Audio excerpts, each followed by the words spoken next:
ايه الاخبار؟ عاملين ايه؟ المفروض الفلوج ده كنت عاوز اصوره من فتره طويله، بس انشغلت بنزول مصر وكده، قلت اخليه بعد ما ارجع من مصر. وهو انا ازاي لقيت شغل في براج، واول مرتب خدته كان كام. هو الحمد لله يعني انا بعتبر نفسي من الناس المحظوظه، يعني في حاجات كتيره الحمد لله كانت بتحصل كتيره توفيق من عند ربنا. اتمنى الحوار ده هيكمل بعد الفلوج ده ما يتعرض، يعني لان في 3 مواقف اساسيه حصلوا في حياتي، حاجات كان توفيق من عند ربنا يعني الحمد لله يعني. فهحكي لكم على ال3 مواقف، بس ننزل الاول بالتتر بعد كده نحكي على ال3 مواقف اللي حصل لحد ما لقيت شغل.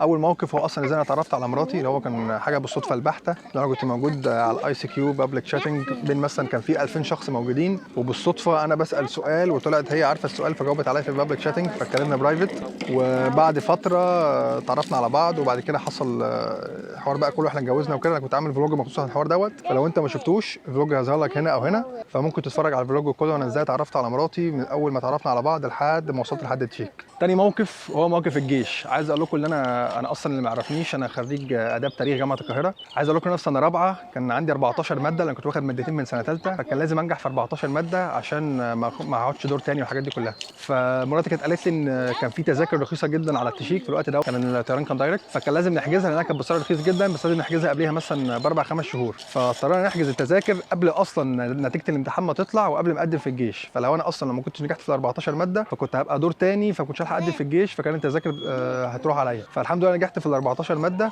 بعد كده رحت قدمت في الجيش. ده بقى كان اكبر حظ حصل لي في حياتي، يعني كان من الحاجات الكويسه الحمد لله انها حصلت. ان انا المفروض انا مواليد 30/9/88، فلما رحت قدمت في الجيش قدمت على الارجا في شهر 9، يعني هم شهر 9 كله خدوه ما عدا من 20/9 لحد 30/9. انا لو كنت يوم واحد زياده كان زمان دلوقتي لبست الجيش، قعدت مثلا سنه. طبعا ما كنتش اقدر اقدم على الفيزا، كان الفيزا راحت عليا والتذاكر راحت عليا والحوار كله كان اتاجل، ما اعرفش ايه اللي كان ممكن يحصل يعني. فالحمد لله برده كان من ضمن الحاجات اللي انا كنت محظوظ فيها جدا، ان انا اخر يوم في شهر 9 هو اللي ما دخلش جيش، ومن 1/10 ساعتها كانوا اتاخدوا دخلوا جيش يعني. فالحمد لله. طبعا انا مش قصدي حاجه عن الجيش يعني ولا اي حاجه، بس هو طبعا في الوقت ده كنت انا لسه عندي 20 سنه، وكنت محضر نفسي ان انا مسافر وكده. فلو كانت حاجه حصلت ان انا كنت دخلت الجيش فطبعا كنت هتحطم نفسيا، يعني ان انا خلاص تذكرتي موجوده ومستني ان انا اطلع الفيزا، وانا اصلا متجوز بقالي سنتين، واللي انا تضيع مني سنه في الجيش فكانت هتبقى حاجه صعبه يعني. فدي من المواقف الحمد لله يعني اللي انا كنت محظوظ فيها جدا، وكنت توفيق جدا عند ربنا. طبعا ده عشان امي بتدعي لي على طول، وتيتا الله يرحمها كانت على طول بتدعي لي بقى صبح وفجر وعصر وكل حاجه. فاللي بيتفرج على الفلوج دوت يقرا الفاتحه على روح تيتا.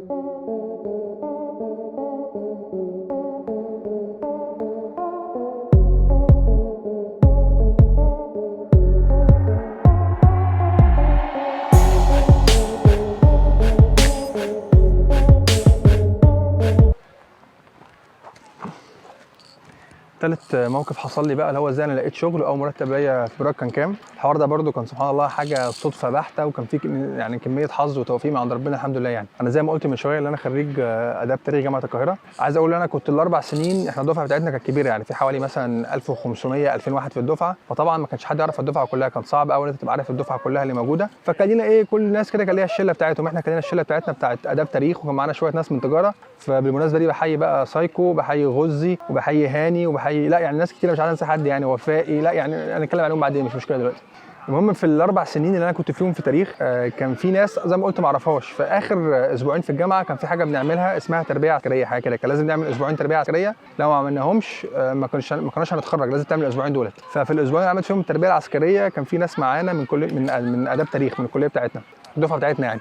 ففي حد قابلني قال لي ايه ده انت مش معانا في تاريخ؟ انا كنت بشوفك. قلت له اه ده انا كنت برضه اعرفك شكلا كده، بس عمرنا ما يعني ال4 سنين عمرنا في حياتنا ما اتكلمنا مع بعض ولا سلمنا على بعض ولا اي حاجه، كنت اعرفه بس شبها كده وحاجه كده يعني. فلما رحنا فقال لي، قعدنا بقى نتكلم مع بعض وتعرفنا وبتاع، كنا كل يوم بنروح مع بعض الاسبوعين الكاملين.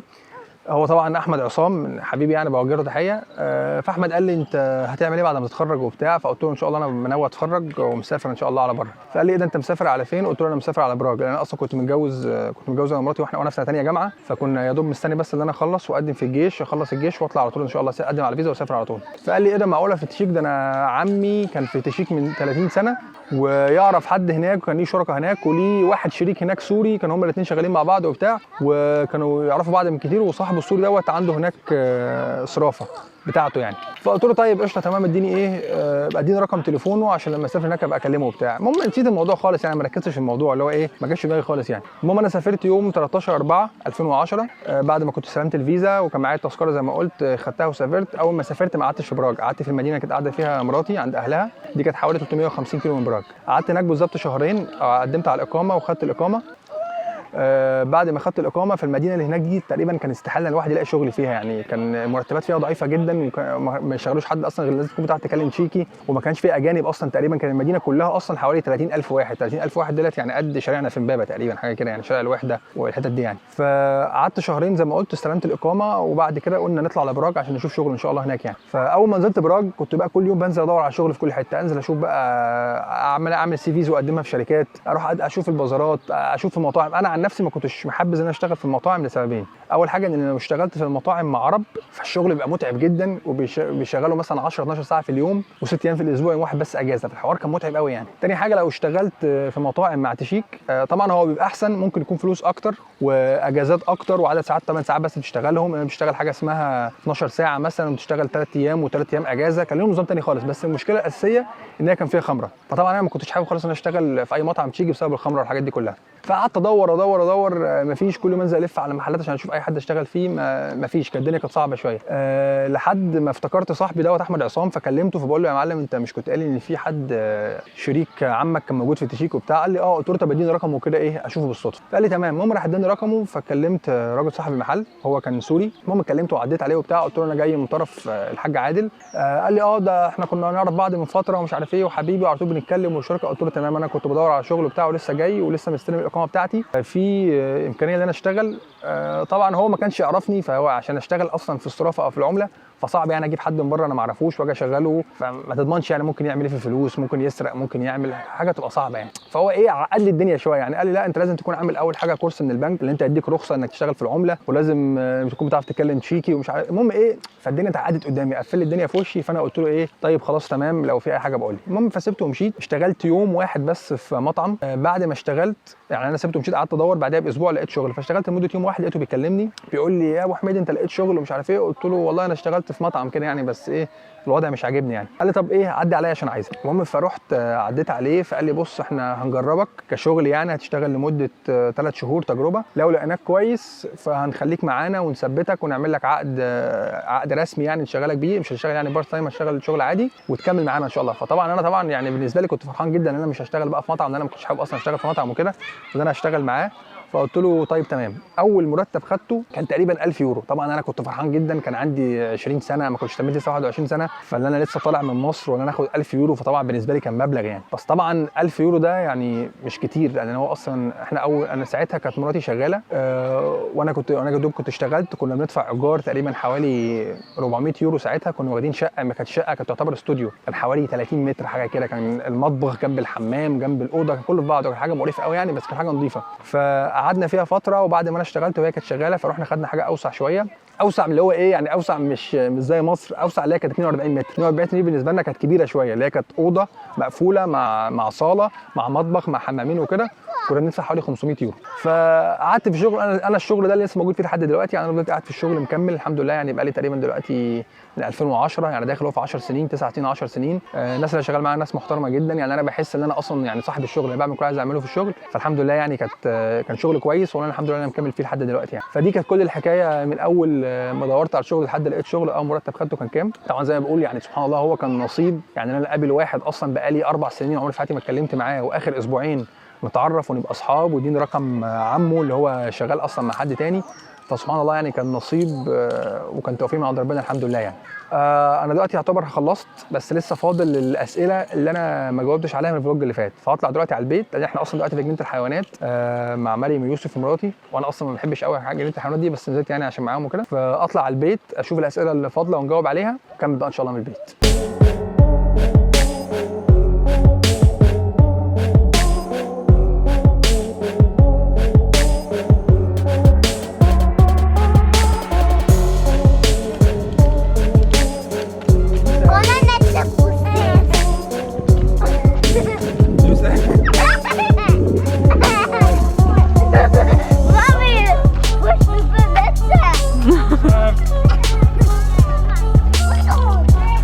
امبارح رجعنا البيت متاخر فما قدرتش اصور اي حاجه، لان يوم اصلا جنينه الحيوانات ده كانت حاجه متعبه قوي يعني، بالذات مع مريم ويوسف. فرجعنا تقريبا على الساعه 7 يا دوب مريم ويوسف ناموا فصورتش من البيت. فدلوقتي بصور من الشغل الجزء الاخير ونرد فيه على كام سؤال من الاسئله اللي انا ما جاوبتش عليها الفلوج اللي فات. عادل عبد العزيز بيقول مده الحصول على الجنسيه التشيكيه. بص، هو عشان ليك اصلا الحق انك تقدم على الجنسيه التشيكيه في 5 سنين وقت ما يكون معاك اقامه دايمه. يعني اصلا الاقامه الدايمه دي اصلا انت تاخد قبليها اقامه مؤقته، وبعد الاقامه المؤقته بتقدم على اقامه دايمه. فلو انت متجوز تشيكيه فليك حق تقدم تقريبا من 5 ل 7 سنين. لو انت مش متجوز فتقريبا ممكن تخش لك 10 سنين عشان تقدر تقدم على الجنسيه يعني. عمر مسعد بيقول سؤال بقى بجد، ايه افضل طريقه ممكن اسافر التشيك واستقر فيها غير الدراسه والجواز؟ ولو الدراسه هتكلف كام؟ واكيد بعد الدراسه ما تخلص المفروض ارجع بلدي ولا اشتغل؟ ما هو غير الدراسه والجواز يبقى انت اكيد لازم يكون عندك عقد، يعني حد باعت لك عقد عمل مثلا من شركه او حاجه فتروح هتشتغل على شغل، غير كده ما فيش اصلا حل ثالث. ودراسه هتكلف كام؟ يعني انت لو هتدرس سنه لغه من 3000 ل 5000 يورو، وبعد كده المفروض انت بتقعد في البلد، يعني بعد ما مثلا بتدرس كام سنه في البلد فبتقعد بتقدم على اقامه وبتشوف شغل وبتكمل في البلد عادي يعني. احمد عماد بيقول النجار قال لي انا كنت هعمل فلوج تاني عن الدراسه. ان شاء الله هنعمل، بس الوقت بس الواحد مضغوط قوي، فان شاء الله هنحاول كده نظبط انا والنجار فلوج تاني نرد على كل الاسئله بتاعت الدراسه اللي بخصوص دراسه التشيك. احمد مرزوق بيقول عايز اعرف هو في فرص شغل مهندسين البترول والجيولوجيين في اوروبا؟ مش عارف والله، ما عنديش فكره، مش عايز افتي فمش عارف للاسف. محمد خليفه بيقول ترشح معاهد كويسه واسعار مناسبه لدراسه السنه التحضيريه. بص انا ما اعرفش معاهد يعني بعينها، يعني انا اصلا مش بدرس، بس انا الفلوج اللي كنت عامله بتاع الدراسه في كل اللينكات بتاع كل المعاهد والجامعات، فممكن تبص عليه كده بصه وتقارن بالاسعار يعني.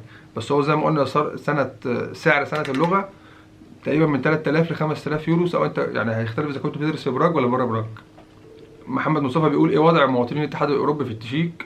يعني انا مش فاهم قصدك ايه وضعهم ايه، بس هم يعني اي حد اتحاد اوروبي اصلا بيقدر يعيش يروح اي دوله ثانيه يعيش فيها ويشتغل فيها، فمش عارف اذا كان قصدك مسألة ولا لا. تاني حاجه بيقول ايه الصعوبات اللي بتواجهها في تربيه الاولاد بره مصر؟